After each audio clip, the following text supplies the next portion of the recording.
Sir, ಇವತ್ತು 2024ರ ಲೋಕಸಭಾ ಚುನಾವಣೆಯಲ್ಲಿ ಹಾವೇರಿ ಗದಗ ಲೋಕಸಭಾ ಕ್ಷೇತ್ರದಿಂದ ಹಾಗೂ ಧಾರವಾಡ ಲೋಕಸಭಾ ಕ್ಷೇತ್ರದಿಂದ ಯುವ ನಾಯಕರಿಗೆ ತಮ್ಮ ಪಕ್ಷ ಟಿಕೆಟ್ ಕೊಟ್ಟಿದೆ. ತಾವು ಯುವಕರಿಗೆ ಏನು ಹೇಳ್ತೀರಾ? ಒಂದು ಧಾರವಾಡ ಲೋಕಸಭಾ ಕ್ಷೇತ್ರದ ಅಭ್ಯರ್ಥಿಗಳಾದಂಥ ವಿನೋದ್ ಅಸೂಟಿ ಅವರು ಸದ್ಯ ನಮ್ಮ ಧಾರವಾಡ ಗ್ರಾಮೀಣ ಜಿಲ್ಲೆ ಯುವ ಕಾಂಗ್ರೆಸ್ಸಿನ ಅಧ್ಯಕ್ಷರಾಗಿದ್ದಾರೆ.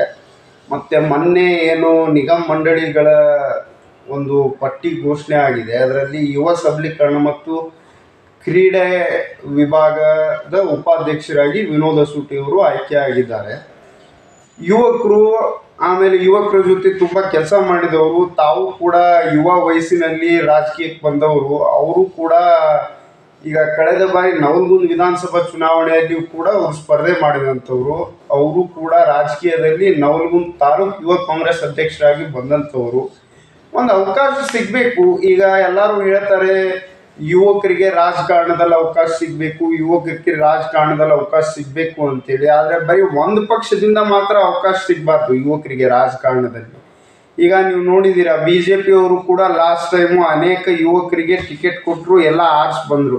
ಈ ಬೆಂಗಳೂರಿಂದ ತೇಜಸ್ವಿ ಸೂರ್ಯ ಕೊಟ್ಟರು, ಪ್ರತಾಪ್ ಸಿಂಹ ಮೈಸೂರಿಂದ ಕೊಟ್ಟರು, ಅವರೆಲ್ಲ ಆರ್ಸ್ ಬಂದರು. ಹೆಂಗೆ ಆರ್ಸ್ ಬಂದರು? ಮೋದಿ ಹೆಸರಲ್ಲಿ ಆರ್ಸ್ ಬಂದರು.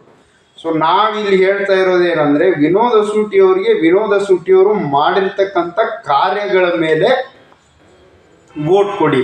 ಅವರು ಪಕ್ಷಕ್ಕೆ ಕೆಲಸ ಮಾಡಿದ್ದಾರೆ, ಸಂಘಟನೆಗೋಸ್ಕರ ಕೆಲಸ ಮಾಡಿದ್ದಾರೆ. ತಮ್ಮ ವಿದ್ಯಾರ್ಥಿ ದಿನಗಳಿಂದಲೇ ರಾಜಕಾರಣದಲ್ಲಿದ್ದರು, ಯೂತ್ ಕಾಂಗ್ರೆಸ್ಸಲ್ಲಿದ್ದರು, ಕೆಲಸ ಮಾಡ್ತಾ ಬಂದಿದ್ರು. ಈಗ ನಿಗಮ ಮಂಡಳಿ ಉಪಾಧ್ಯಕ್ಷರಾಗಿ ಕೆಲಸ ಮಾಡಿದ್ದಾರೆ. ಪಾಪ 2023ರಲ್ಲೇ ಟಿಕೆಟ್ ಸಿಗಬೇಕಾಗಿತ್ತು. ಆದರೆ ಸನ್ಮಾನ್ಯ ಕೋನರೆಡ್ಡಿ ಸಾಹೇಬರು ಹಿರಿಯರು, ಮತ್ತು ಅವರು JDS ಪಕ್ಷವನ್ನು ತೊರೆದು ಕಾಂಗ್ರೆಸ್ ಪಕ್ಷಕ್ಕೆ ಬಂದರು.